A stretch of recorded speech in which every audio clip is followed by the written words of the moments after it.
bonjour à toutes et à tous. C'est l'heure de votre journal. Tout de suite les titres de l'actualité. Travaux de réparation dans la région frappée par les récentes intempéries. À Béchar, des équipes spécialisées évaluent les dégâts sur le terrain avant d'indemniser les sinistrés.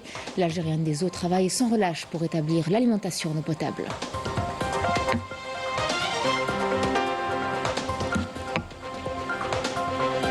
Nous irons par la suite dans les coulisses du centre de contrôle de la gendarmerie nationale où chaque incident routier est surveillé de près avant de vous parler de la campagne de sensibilisation menée à Ain Timouchen pour prévenir les feux de forêt. De strictes consignes ont été données.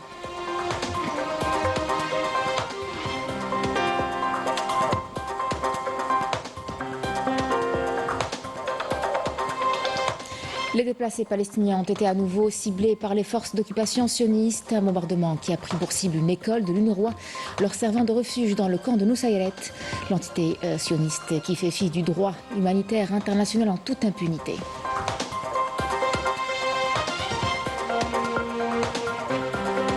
Et puis nous vous parlerons de cette exposition engagée de l'artiste Mustapha Boutadjine qui met à l'honneur les grandes figures de la lutte pour l'indépendance. Un événement qui se déroule au Palais de la Culture à Alger. Mesdames, Messieurs, bienvenue à vous. Il y a quelques jours, plusieurs régions du pays ont été frappées par de violentes intempéries, ce qui a causé de lourdes pertes et perturbé le quotidien de nombreux citoyens.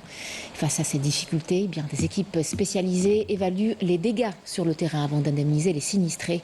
À Béchar, par exemple, les techniciens de l'Algérienne des eaux travaillent sans relâche pour établir l'alimentation en eau potable. Jawida Bebahmed et Marim Damis. Les récentes intempéries qu'a connues la vallée de la Saoura ont engendré des dégâts importants, notamment la destruction des canalisations principales d'eau potable, ce qui a provoqué l'interruption de l'approvisionnement en eau potable pour les habitants.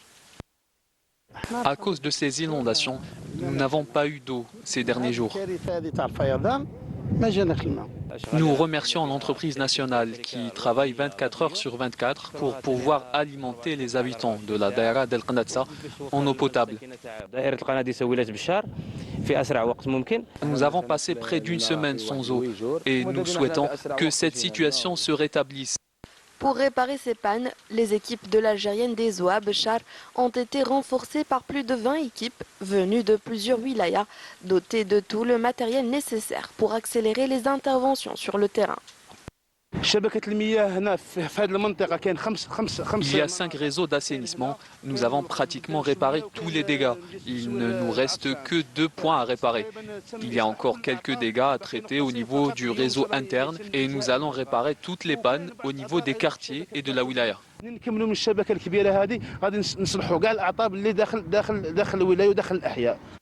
Les travaux de réparation seront suivis d'une opération de pompage à titre d'essai dans les 2 prochains jours.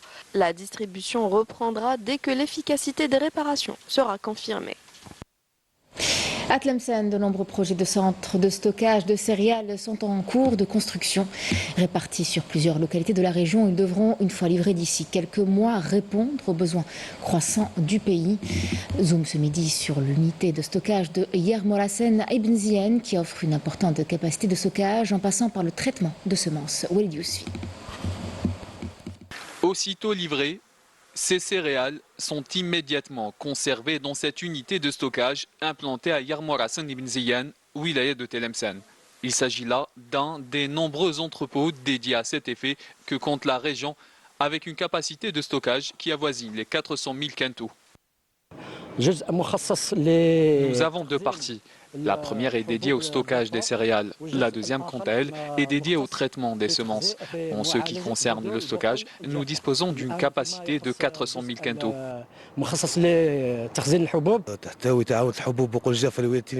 La CCLS de Tlemcen dispose de 21 unités de stockage réparties sur l'ensemble de la wilaya, qui a bénéficié dernièrement d'un projet de réalisation de 8 entrepôts de stockage.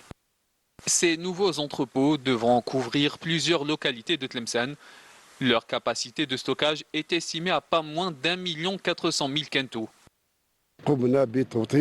Nous avons renforcé toutes les institutions pour la réalisation de ces projets situés sur plusieurs zones de la wilaya. Le délai de réalisation de ces unités est de 6 mois pour une enveloppe financière de 200 milliards de centimes. J'espère que ces projets, une fois livrés, permettront de renforcer nos capacités de stockage de céréales. Ces nouveaux centres de stockage interviennent dans le cadre de la stratégie de l'État visant à atteindre la sécurité alimentaire tout en répondant aux divers défis que pourrait rencontrer l'Algérie. Intéressons-nous à présent à la préservation de notre environnement à Intimushent et ses alentours. Une campagne de sensibilisation sur la prévention des incendies de forêt a été lancée. Il faut dire que la région est très vulnérable aux incendies, souvent causés par des comportements imprudents des visiteurs. Des consignes strictes ont été diffusées et des mesures préventives ont été mises en place. Un reportage de Saïda Mayouf. Au niveau de l'intersection menant vers Sassel à Intimushent, nous avons retrouvé les agents forestiers en pleine campagne de sensibilisation dirigée vers les estivants et visant à lutter contre les incendies de forêt. C'est une chose très bonne qui donne des appréciations positives pour les gens, de sensibilisation, surtout pour les enfants et les familles qui viennent ici, qui font la tournée, qui font le tourisme. Nous sommes des touristes arrivant de Ouadsouf. Je trouve cette initiative très louable pour protéger notre environnement et notre patrimoine forestier. Nous sommes tous concernés. C'est une excellente initiative vu qu'il y a eu beaucoup d'antécédents avant. En principe, même pas la conservation des forêts, elle intervient. En principe, c'est un acte de civisme. Et je félicite la conservation des forêts justement pour faire ce rappel-là aux gens qui souvent oublient de respecter la nature. Dans le cadre de la lutte, de la prévention et de lutte contre les incendies de forêt de l'année 2024, qui commence à partir du 1er mai jusqu'au 31 octobre 2024, on est ici d'une journée de sensibilisation, de lutte contre les incendies. Nous parvenons au massif forestier de Sassel, une forêt constituée notamment de pins d'Alep, où les travaux d'aménagement et les ouvertures de pistes forestières se poursuivent pour protéger ce patrimoine forestier, véritable bouffée d'oxygène pour les habitants. Pour ce faire, forestiers et amis de la nature sont à pied d'œuvre. L'axe préventif, qui est un volume de 113 km,5 km, aménagement et voiture de piste. Donc on est là, c'est la commune de Boujama, qui est prévue sur 15 km aménagement de piste allant vers la place du Sassel. Donc les travaux sont en cours. La forêt de Sassel, une des plus grandes dans la région de Intimushent, sa superficie est de 5000 hectares. Elle abrite une faune protégée et une flore très riche. Le pin d'Alep est l'arbre le plus dominant. Nous procédons actuellement à l'ouverture des pistes pour faciliter l'accès des forestiers dans les sentiers escarpés. Nous œuvrons avec nos partenaires, les associations de protection de l'environnement, pour protéger au mieux la nature. On est actif ici depuis plus de 11 ans et ça n'a fait que diminuer en ce qui concerne tout ce qui est la nature, c'est-à-dire la faune et la flore. Mais ces derniers temps, même avec le dérèglement climatique et avec la collaboration avec les autorités locales, on réussit petit à petit à renverser la donne. On a 4 ou 5 arbustes qui avaient disparu, on a réussi quand même à remettre ça en marche. Et le sanglier a diminué, le lapin a diminué, le lièvre, le chacal, le renard. Et petit à petit, ça revient. On a un petit équilibre biologique et une chaîne alimentaire qui revient. Et c'est pour nous. Hein. Donc, quand ça va au niveau de la biodiversité, nous aussi, on est en bonne santé. Sur 240 mètres d'altitude, un poste de vigie en forêt a été installé, une manière de garder un œil attentif sur tout éventuel départ de feu. Une mesure préventive pour renforcer le dispositif du plan anti-incendie. Honneur à ces hommes engagés. Accident de la circulation à Tougourt et Djelfa hier matin, une recrudescence face à laquelle la vigilance est plus que jamais nécessaire. Au centre de contrôle de la gendarmerie nationale, chaque incident est surveillé de près.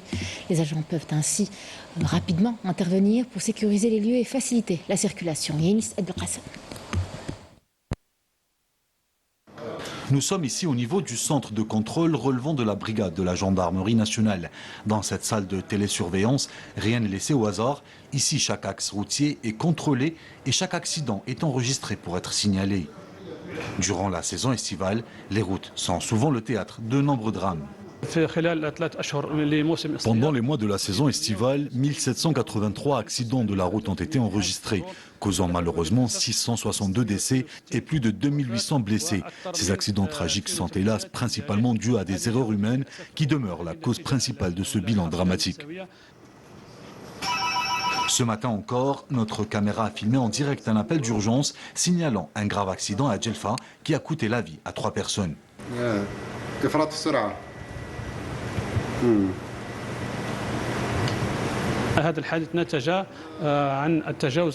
L'accident a été causé par un dépassement dangereux effectué par le conducteur d'un véhicule entraînant une collision directe avec un bus de transport de passagers. Cet accident a provoqué l'incendie des 2 véhicules et la mort de 7 personnes. Nous mentionnons également d'autres accidents graves causés par la vitesse excessive, comme l'accident mortel survenu aujourd'hui à Djelfa, qui a entraîné le décès de 3 personnes en raison de l'excès de vitesse. Grâce à ces écrans, les agents de la gendarmerie nationale peuvent repérer le lieu et constater la gravité de l'accident, ce qui permettra aux brigades d'intervention de la gendarmerie et celles de la protection civile de procéder rapidement à une opération de sauvetage et de fluidifier le trafic routier, souvent enregistré après un accident de la circulation.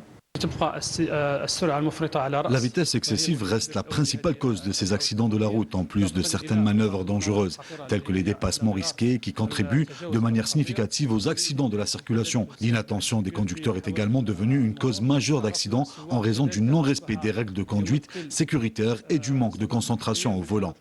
Et afin d'endiguer ce phénomène qui prend de l'ampleur, la gendarmerie nationale a intensifié ses contrôles et multiplié ses opérations de sensibilisation, notamment à l'approche de la rentrée sociale où le trafic routier est souvent dense. La direction de la sécurité routière lance une campagne de sensibilisation à l'occasion de la rentrée sociale pour rappeler aux conducteurs l'importance du respect des règles de circulation, et notamment en raison des conditions météorologiques variables et des risques accrus d'accidents. Il est recommandé aux usagers de la route de rester vigilants et prudents. Les services de la gendarmerie nationale demeurent mobilisés pour la préservation de la sûreté publique et pour sécuriser les routes, devenues un véritable danger pour les usagers. Cependant, la vigilance reste de mise. Dans l'actualité à l'étranger, les déplacés palestiniens ont été à nouveau ciblés par les forces d'occupation sionistes. Un bombardement qui a pris pour cible une école de l'UNRWA, leur servant de refuge dans le camp de Nusayrat. Il s'agit là de la 7e fois depuis le début de cette agression barbare que cette école est frappée. Et il faut savoir que le secrétaire général de l'ONU, Antonio Guterres, a condamné cette attaque. Il faut dire aussi que des dizaines d'écoles et de centres d'hébergement ont été attaqués par l'armée sioniste qui fait fi du droit humanitaire international en toute impunité. Wissam Abouzaïd et Emel Bouakba. Destruction, famine et mort, c'est le lot quotidien des déplacés palestiniens qui sont à nouveau ciblés par l'occupant sioniste. Le bombardement d'une école de l'UNRWA leur servant de refuge dans le camp de Nusayrat a fait 15 martyrs et une quarantaine de blessés. Parmi les victimes, une majorité de femmes et d'enfants qui avaient trouvé refuge dans cette école, fuyant les bombardements incessants. Dans cette campagne d'extermination du peuple palestinien, les forces d'occupation ont utilisé des missiles interdits au niveau international. Ce site a été ciblé plusieurs fois par les forces d'occupation dans le but de tuer les réfugiés palestiniens. Personne n'est épargné. C'est la 7e fois depuis le début de cette guerre dévastatrice que cette école est visée par les frappes sionistes. Selon l'UNRWA, depuis le début de l'agression sioniste sauvage contre Gaza, plus de 220 de ses employés ont été tués, dont 6 travailleurs humanitaires victimes d'une attaque sioniste alors qu'il apportait secours aux déplacés. L'ONU et les organisations humanitaires ont dénoncé le mépris des principes fondamentaux du droit international humanitaire. J'interpelle la communauté internationale. Pourquoi l'occupant cible pour la 7e fois une école qui nous sert de refuge? Nous nous sommes déplacés du nord de Gaza et de Khan Younes pour fuir les bombardements. Et au bout du compte, on nous bombarde. Mais je tiens à dire une chose, nous resterons debout et nous ne quitterons pas nos terres. Poursuivant son entreprise génocidaire, l'occupant a perpétré plusieurs massacres ces dernières 24 heures dans la bande de Gaza, ciblant des maisons, faisant une quarantaine de martyrs, dont 13 corps extraits des décombres à Rafah et Khan Younes. Des personnes innocentes ont été ciblées par l'occupant. Mon frère, sa femme et ses enfants sont morts dans le bombardement de leur maison. Qu'ont-ils fait pour mériter ce sort? Des dizaines d'écoles et de centres d'hébergement ont été attaqués par l'armée d'occupation au cours de cette guerre génocidaire. Cibler de telles installations représente une violation flagrante du droit international qui considère cet acte de crime de guerre. Mais le droit international est complètement ignoré par l'entité sioniste qui commet depuis près d'un an un génocide du peuple palestinien dans l'impunité totale. Revenons chez nous en Algérie pour vous parler d'un événement artistique très engagé qui se tient depuis hier au Palais de la Culture à Alger. Il s'agit de l'exposition intitulée « Les résistants » de l'artiste Mustapha Boutadjine qui fait son grand retour sur la scène artistique nationale. Mustapha met à l'honneur les grandes figures de la lutte pour l'indépendance, Wissal Oueld Djawawi et Majdi Ahmed. Connu dans le monde du graphisme collage, Mustapha Boutadjine s'illustre magistralement dans un art qui consiste à lacérer des publicités de magazines pour recréer des portraits qui mettent en avant les grands moudjahidines algériens à l'image de Ali Lapointe et Hassiba Bombouali. J'ai réalisé 300 œuvres illustrant des résistants de tous les pays du monde. Mon but était de présenter ces personnalités autrement. Et en tant qu'Algérien, je sais très bien comment exposer les nôtres. Cette technique consiste à récupérer les images des magazines et de les coller pour obtenir un tableau. Uniques en leur genre, ces œuvres artistiques racontent l'histoire de ces grandes figures et montrent le génie de cet artiste. C'est une grande fierté pour nous de mettre en avant ce dont nos moudjahidines ont fait pour l'Algérie. Nous espérons être toujours à la hauteur pour honorer notre histoire. Ces tableaux parlent d'eux-mêmes. Cet artiste a renoué les liens entre l'histoire et les générations futures. Le génie de cet artiste est incroyable. Il a su nous replonger dans la guerre de libération nationale avec des bouts de magazines. Tous ces noms symbolisent l'humanité, que ce soit dans le domaine littéraire, politique, artistique ou encore la résistance dans ses différentes formes, notamment la résistance culturelle. Les œuvres exposées aujourd'hui sont des créations d'un véritable génie. Les résistants, un rendez-vous artistique qui nous rappelle que l'art est un puissant vecteur de mémoire et de réflexion sur notre passé et notre identité. C'est la fin de ce journal. Merci à vous de l'avoir suivi. Tout de suite, les nouvelles du ciel. Je vous retrouve à 19h pour l'édition du soir. Très bon après-midi à vous.